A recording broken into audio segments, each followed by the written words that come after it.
It's time to man up. I've decided to confront Nook. I'm going to demand he let me go, and if he refuses, I'll take him out and burn the whole fucking camp to the ground around me. The only thing I wasn't prepared for was his response.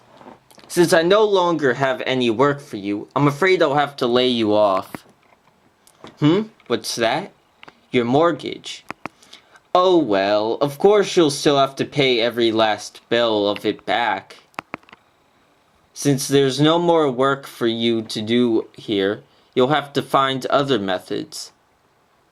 He acts like it was his idea. Like he's doing me a favor.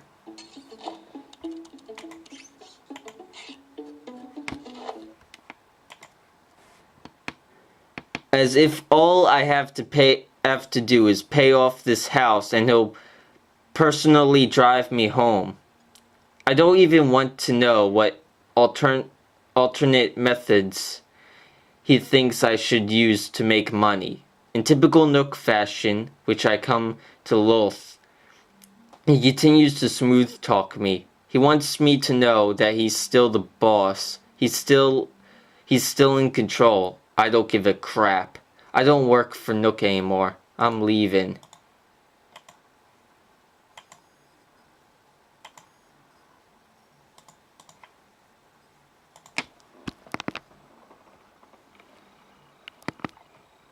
What's this? I see that you do not have anyone on your friends roster yet. We can't have you wandering around strange towns. It just isn't safe. Friend roster? For my own safety? Son of a bitch. Yeah, I'm free to go. Nowhere. I'm about to tell him exactly where to go, but I stumble on my thoughts. For some reason, I can't seem to remember where I live. I can't remember my address. I've been here about a month now, maybe more, but I should still be able to remember. Maybe I can appeal to the other one. Look, I'd rather not talk to you. Fuck this shit. I head back to Nook's and let him know the score. He laughs. Then he gives me a shovel and suggests I start digging. That smug son of a bitch. No court on earth would convict me if I beat the shit out of him right here with his own shovel. But the truth is, I'm scared. I'm just a kid. As much as I hate Nook, the thought of actually killing someone makes me sick to my stomach. The icing on the cake is it wouldn't help me escape. I can't fight off the whole town. I have to get my head straight. I need a plan to get past the guard dogs. I'll need to stock up on food to make sure I don't starve after I bust out of here. God only knows where they've taken me. I'll need to be invisible. I'll stick out like a giant catch me sign in this work uniform.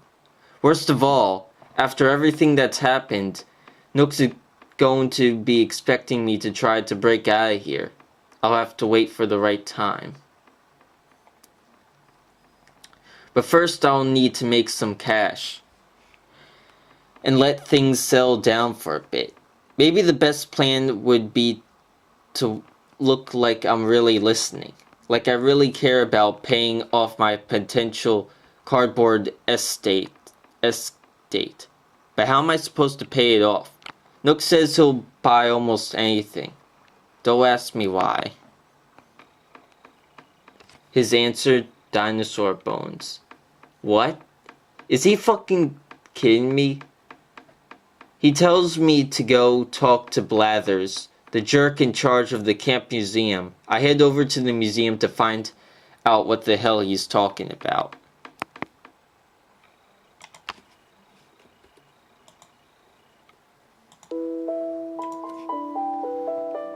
Well, if it's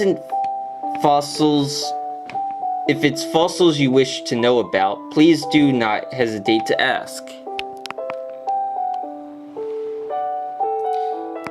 The goal in creating this space, terribly sorry. Am I blabbering again? So to fill the exhibits, I need the cooperation of our fine residents. What? While I listened to the owl's patchwork exclamation, I couldn't help but wonder why there would be dinosaur bones in the flat field on the beach. What exactly used to be here before this camp was built anyway? And now that I'm thinking about it, why would anyone build a museum that doesn't have anything in it? The only reply I get from the owl is a shallow snore. Owls don't fucking snore.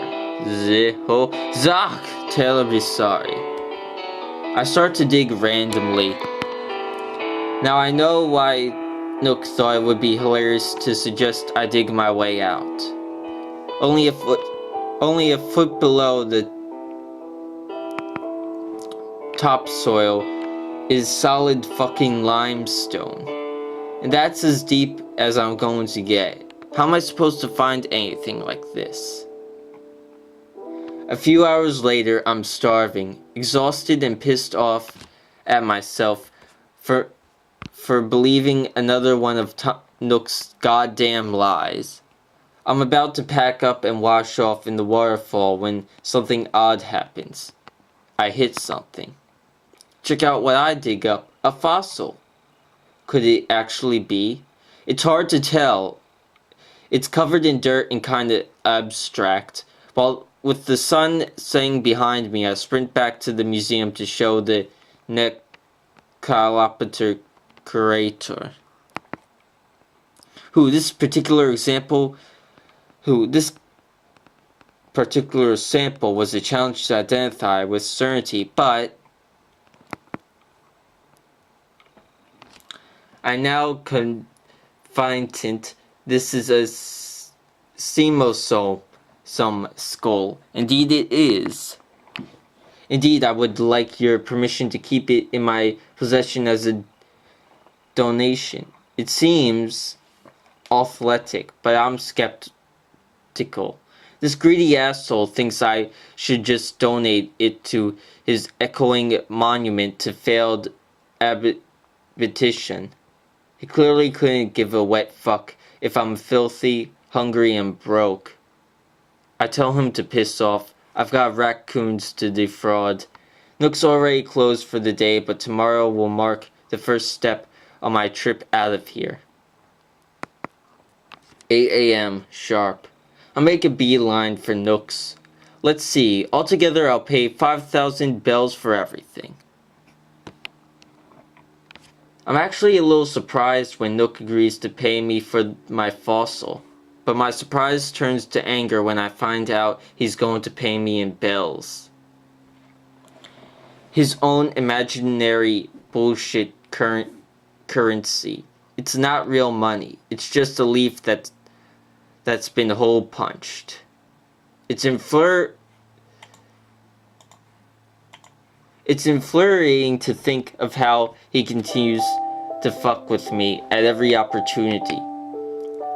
An upturned smirk on his smarly face all the while, but I tried to play it cool. I think he actually gets satisfaction out of seeing me upset.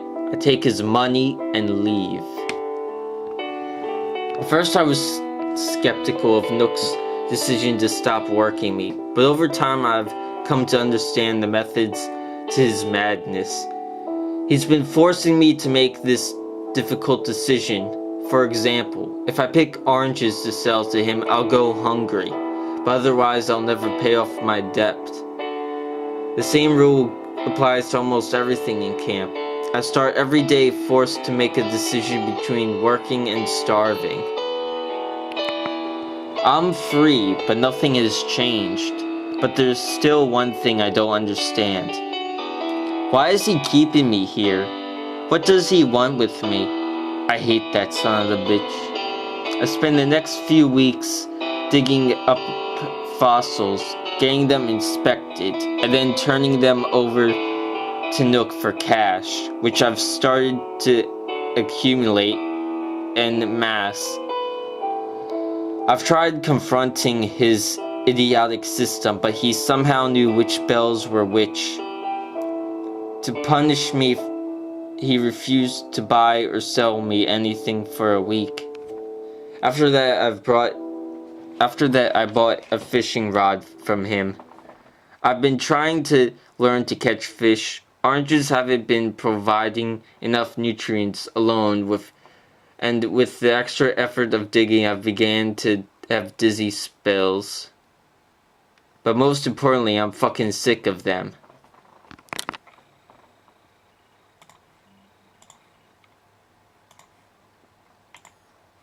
I hated that I was starting to adapt to this life. I was becoming compliant. I hated that I had to play Nook's deranged game so that I could afford to escape. But I was starting to see the light at the end of the tunnel. I had saved up enough money to buy a costume from the camp seamstress, which I used to secretly fish at night so I could stockpile some food for my escape without the all-seeing eyes of wandering residents. I knew that whatever they saw, Tom saw. I was keeping the fish alive in my house so they wouldn't go bad. I told the seamstress it was for the Halloween event coming up soon, but in truth, it's going to help me blow this joint. During the day, I'd change back into my work clothes to avoid suspicion. In the meantime, I keep busy digging up fossils, bringing them to Blathers, and then selling them to Nook. I was starting to lose track of time, and this pushed me more than anything else to keep going. I had gotten pretty good at recognizing where I might find hidden fossils. There's always seemed to be a small pile of cracked dirt where the fossils rested. At first this struck me as being odd. What geographical oddity would cause the fossils to be pushed from underneath, as though they were rising to the surface? And why did it seem like new ones appeared each day in areas where I hadn't seen them before? Over time, I would rely on their quirky nature to keep from wasting my entire day toiling in this dusty shithole of a camp. Today was different. I was doing my rounds when a dispersed patch of dirt caught my eye. A more obvious crack than I was used to seeing. As I pitched my shovel into the earth, I was suddenly jolted by a screaming chill that shot through my arm like a lightning bolt. I dropped the shovel and it slowly faded off as I stared at the patch of dirt in shock, like I had just seen an arm shoot out of it, crawling for brains. There was a long period of silence. Nothing happened. I resumed digging and soon hit something lurking just beneath the topsoil. It was a crude statue, like some kind of ancient graven image, and I caught myself muttering out loud, "What the fuck is this thing?" when it snapped open its rusty, heavy eyes and stared into my soul. A metallic word pushed itself into my head, where it echoed like a tin can kicked against the wall of an abandoned house. Geroid. An unexplainable emotion tore through my battered brain, like an unholy mixture of unburdened terror and insatiable curiosity. It was the kind of feeling that made idiots in horror movies open the backlit door even though they know a maniac is waiting on the other side to chop them into pieces. I had to find more of these. I had to understand what they were. I wouldn't be showing this one to the owl.